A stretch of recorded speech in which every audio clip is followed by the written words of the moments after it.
کہ انجینئر محمد علی مرزا نے نبی کریم صلی اللہ علیہ وسلم کے بارے میں اور صحابہ اکرام رضی اللہ تعالیٰ عنہم اجمعین کے بارے میں بہت سی گستاخیاں کی ہیں.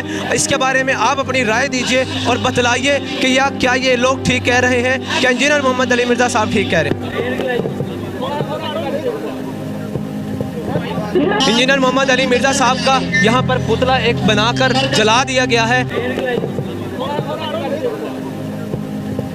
انجینئر محمد علی مرزا صاحب کا یہاں پر پتلا ایک بنا کر جلا دیا گیا ہے.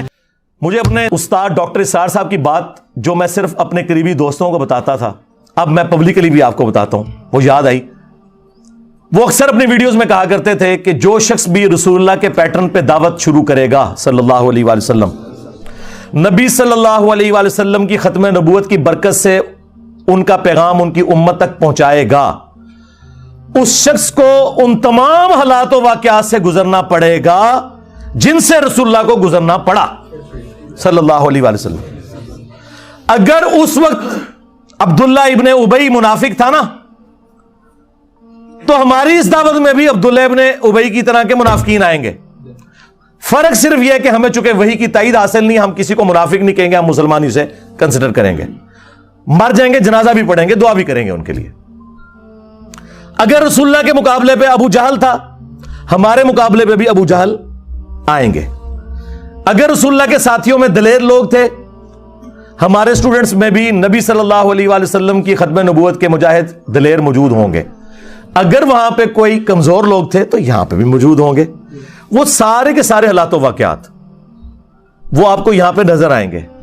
میں تو پریکٹیکلی وہ ساری کی ساری دعوت جو ہے نا, وہ عمر سیریز میں جو انہوں نے فلمائی ہے, میں وہ انجوائے کر رہا ہوں. میں پن پوائنٹ بھی کر سکتا ہوں کہ ہماری اس دعوت میں عبداللہ ابن ابی کون ہے, ابو جہل کون ہے, لیکن پرسنل ہونے کی ضرورت نہیں. انجوائے کریں ان چیزوں کو اور اللہ کا شکر ادا کریں کہ صدیوں سے ہمارے آباء و اجداد کو ان لوگوں نے جس گمراہی میں رکھا, وہ تو بےچارے جہاں گئے یا گئے, آپ لوگ بچ گئے. جس طرح وہ آپ کو پتا ہے جب نبی علیہ السلام مکے میں داخل ہوئے تو حضرت ابو سفیان رضی اللہ تعالیٰ عنہ کی جو بیوی تھی ہند رضی اللہ تعالیٰ عنہ, مسلمان ہوگی, صحابی ہیں, تو انہوں نے کس طرح وہ بت گرائے اور پھر وہ روئیں اور انہوں نے کہا کہ مجھے سمجھ نہیں آ رہی کہ میں اس بات پہ روؤں کہ میں اپنے باپ اور بھائیوں کے قتل کا بدلہ محمد سے نہیں لے سکی, یا اس بات پہ روؤں کہ میرے باپ اور بھائی نبی صلی اللہ علیہ وسلم کی مخالفت کرنے کی وجہ سے جہنم کی آگ میں جل رہے ہیں.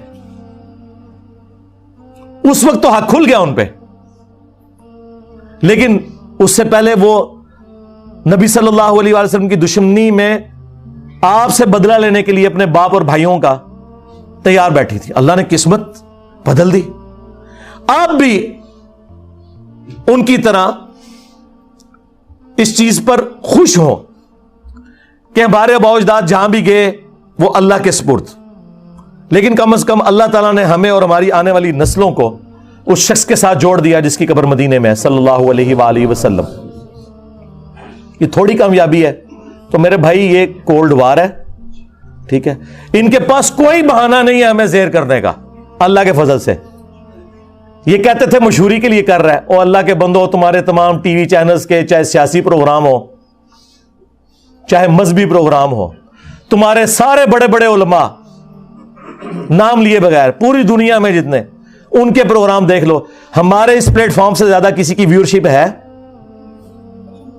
الحمدللہ. جبکہ کوئی مدرسہ نہیں, کوئی مدرسے کے اسٹوڈنٹ نہیں بھرتی کیے ہوئے, کوئی چندہ بک نہیں, کوئی مسجد نہیں, اور اس سے بڑھ کر چندے ان کو دیتے ہیں, نمازیں ان کے پیچھے پڑھتے ہیں. یہ سارے ایک دوسرے کو کافر سمجھتے ہیں, ہم ان سب کو مسلمان سمجھتے ہیں. تھوڑی کامیابی ہے اللہ کے فضل سے.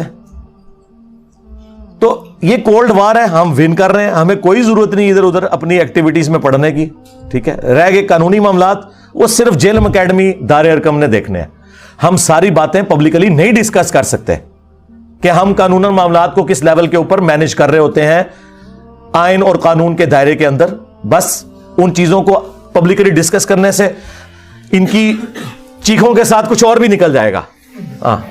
اس لیے ان کو کم از کم اس قابل رہنے دے کہ یہ نماز تو پاک صاف کپڑوں میں پڑھا کریں نا جو پڑھتے ہیں. تو اس لیے نا ان چیزوں کو پبلکلی ڈسکس کرنے کی ضرورت نہیں ہے. آپ لوگ اپنا کام جاری رکھیں جس طریقے سے بھی ہے, کوئی ایکسٹرا جوڈیشل ایکٹیویٹی پرفارم نہیں کرنی. تو یہ دعوت میں جو اس قسم کے معاملات آتے ہیں نا, یہ آتے ہیں. ابھی تو آپ دیکھیں, اللہ کا شکر ہے کہ جہاد اور قتال کی جو سب سے بڑی آزمائش ہے اس سے ہم نہیں گزر رہے. کنٹریز بن چکے ہیں, ملکوں کی فوجیں ہیں. ورنہ آپ ذرا صحابہ کرام اور اہل بیت کی قربانیوں کو دیکھیں. وہ اپنے چھوٹے چھوٹے بچوں کو, بیویوں کو چھوڑ کے جانصاری کے ساتھ میدان جنگ میں جاتے تھے. واپسی پہ ان کی لاشیں بھی مسلح ہوئی بھی گھر واپس آتی تھی. آپ کو تو یہ نہیں کرنا پڑ رہا. تو 4 گالیاں اگر کوئی سن لیتا ہے تو اس سے کیا فرق پڑتا ہے؟ شکر کرے کہ ہم انگلی کٹا کے صحابہ کرام کی جو وہ لمبی لائن ہے اس میں اینڈ میں جا کے بھی کھڑے ہو جائیں. اہل بیت کی قربانیوں کی جو لائن ہے اس میں اینڈ میں بھی جا کے کھڑے ہو جائیں, انگلی کٹا کے شہید بن جائیں. تو اور کیا چاہیے؟ ٹھیک ہے, تو ہمیں تو ان تکلیف سے بھی نہیں گزرنا پڑ رہا اس لیول کی. باقی رہ گئی ذہنی کوفت, وہ ٹھیک ہے, ہوتی ہے. اس کے لیے قرآن میں آیا, آپ نے پڑھنا حسبنا اللہ و نعم الوکیل.